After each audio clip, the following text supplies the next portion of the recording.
আসসালামু আলাইকুম। আজকে ভোরের ট্রেনে আমরা ঢাকা এসে পৌঁছালাম। আর এসেই প্রথমে উঠেছি সেজো দেবরের বাসায়। এই বাসা থেকে আমাদের যাত্রা শুরু।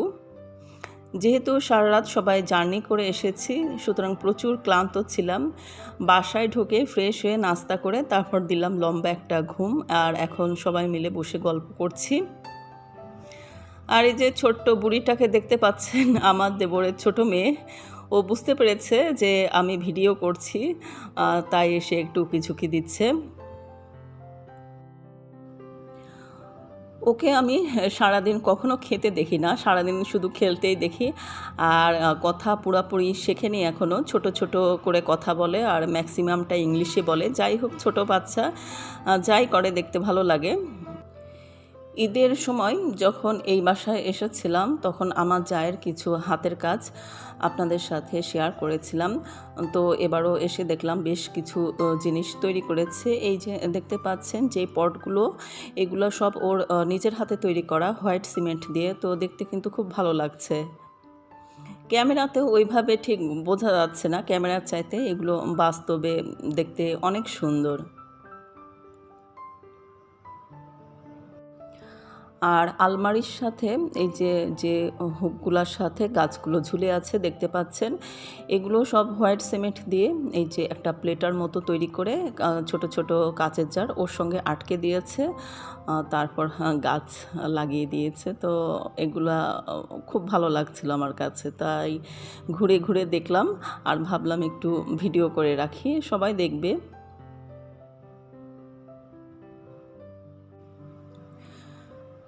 ডাইনিং রুমে বেডরুমের কাছে কিছু গাছ লাগিয়েছে, বারান্দাতেও কিছু গাছ আছে। তো গাছগুলো দেখতে খুব ভালো লাগছিল। একসময় আমি প্রচুর গাছ লাগাতাম আর ও লাগাতো না। এখন হয়ে গেছে উল্টো, আমি গাছ লাগানো বাদ দিয়ে দিয়েছি আর ও এখন গাছ লাগায়। যাই হোক, আর আমার মতো একজন গাছ পাগল মানুষ গাছ বর্তমানে লাগাচ্ছে না, এর কারণটা একটু ব্যাখ্যা করি আপনাদের সাথে। আমার এই সংসার জীবনে মোট আমি 25 বার বাসা চেঞ্জ করেছি, যেহেতু আমাদের সরকারি চাকরি। আর ফিউচারে কিন্তু হবে বাসা চেঞ্জ। তো দেখা যাচ্ছে যে গাছগুলোর পিছে প্রচুর শ্রম দিতে হতো আমার। আর এত যত্নের জিনিস যখন বাসা চেঞ্জ করতাম, দেখা যাচ্ছে যে ম্যাক্সিমাম গাছ দেখা যেত নষ্ট হয়ে গেছে। তো শখের জিনিস যখন দেখতাম যে নষ্ট হয়ে গেছে, তো মনটা খুব খারাপ হয়ে যেত।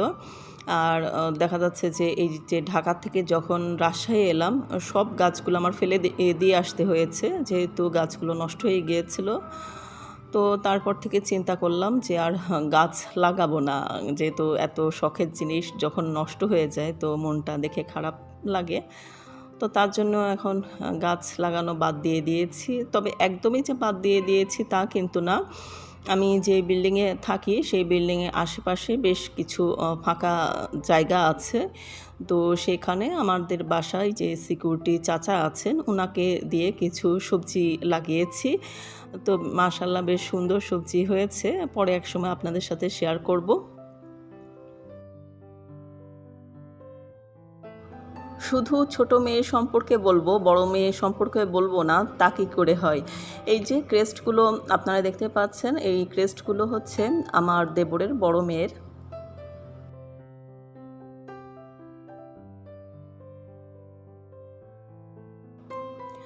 বারান্দায় গিয়ে যখন দাঁড়ালাম কিছু সময়, মনে পড়ল যে ২০ বছর এই ঢাকা শহরে কাটিয়েছি। এখন আর ঢাকা শহরের এত কোলাহল ভালো লাগে না, এখন একটু নিরিবিলি থাকতে মন চায়।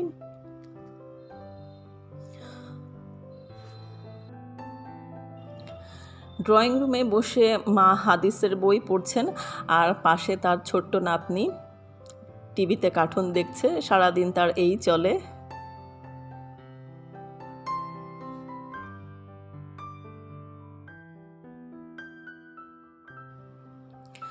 ছোট জায়ের হাতে বানানো কফি খাচ্ছি আর চেয়ারটাও টেনে দিলাম, বললাম তুমি একটু পাশে বসো আমার।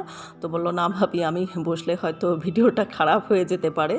তো এক পাশে গিয়ে কোনায় বসে আছে।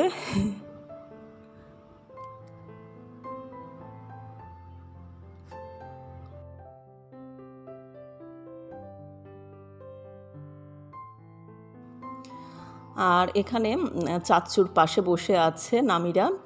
ওর আমার হাতের চুড়িগুলো খুব পছন্দ হয়েছে, তাই কিছু চুড়ি ওকে দিলাম। বসে বসে খেলছে, পাশে কিন্তু আমিও বসে আছি। আজকে আমার ভিডিওতে ওকে বেশ কিছুটা সময় আমি রেখেছি, কারণ ও যখন বড় হবে আমার এই ভিডিওটা ওর চোখে পড়বে, তখন ওর ভালো লাগবে যে চাচি আমার স্মৃতিগুলো ধরে রেখেছে। দেখতে পাচ্ছেন আমার হাত ধরে খেলাধুলা করছে। যে বাসায় যাই না কেন ছোট বাচ্চারা দেখা যাচ্ছে যে আমার হাত নিয়ে বিশেষ করে আমার চুড়ির দিকে ওদের মেন টার্গেট থাকে। আর এই যে ছোটোবেলার এই সময়টা খুবই মধুর থাকে, কোনো চিন্তা নেই, ভাবনা নেই, পড়াশোনা নেই, স্কুলে যাওয়ার কোনো তাড়া নেই, সারাদিন শুধু খেলা আর খেলা। তো নেক্সট ব্লগে আপনারা আমাকে আমার বোনের বাসায় দেখতে পাবেন। আজ এখানেই বিদায় নিয়ে নিচ্ছি। আসসালামু আলাইকুম।